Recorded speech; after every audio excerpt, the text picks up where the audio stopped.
This is a new podcast segment where we review government policies to see if they're helping everyday punters like us or just lining the pockets of their corporate mates. Sound useful? Welcome back, punters, to Punters Policy Database. Well, they've gone and done it again. After the declared success of Scott Morrison's original 2020 first home buying scheme blockbuster, we now have the long-awaited housing policy sequel that nobody asked for but somehow got greenlit anyway. Like most sequels, it got a bigger budget, flashier marketing, yet still has the same fundamental plot holes that made the original a housing policy disappointment for anyone who wasn't already rich. This time around, Labor's taken the director's chair and decided to remove all the guardrails.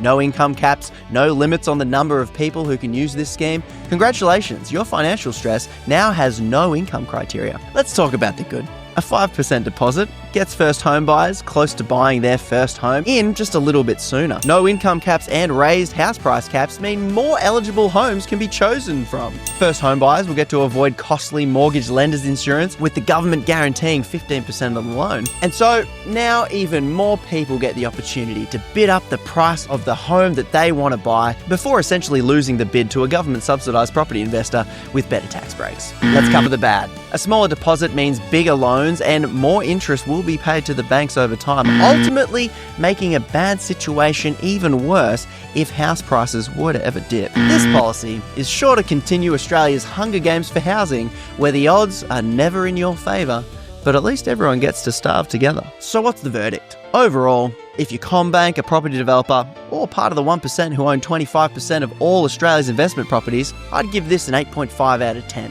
It's a masterpiece of wealth transfer disguised as a housing policy. But if you're a regular punter trying to buy your first home, this gets a solid 4 out of 10. Good sounding intentions, but terrible long-term consequences. Better than nothing, eh? But for the next batch of first home buyers, nothing might actually have been better. Thank you for joining us on this week's review of the Punters Policy Database.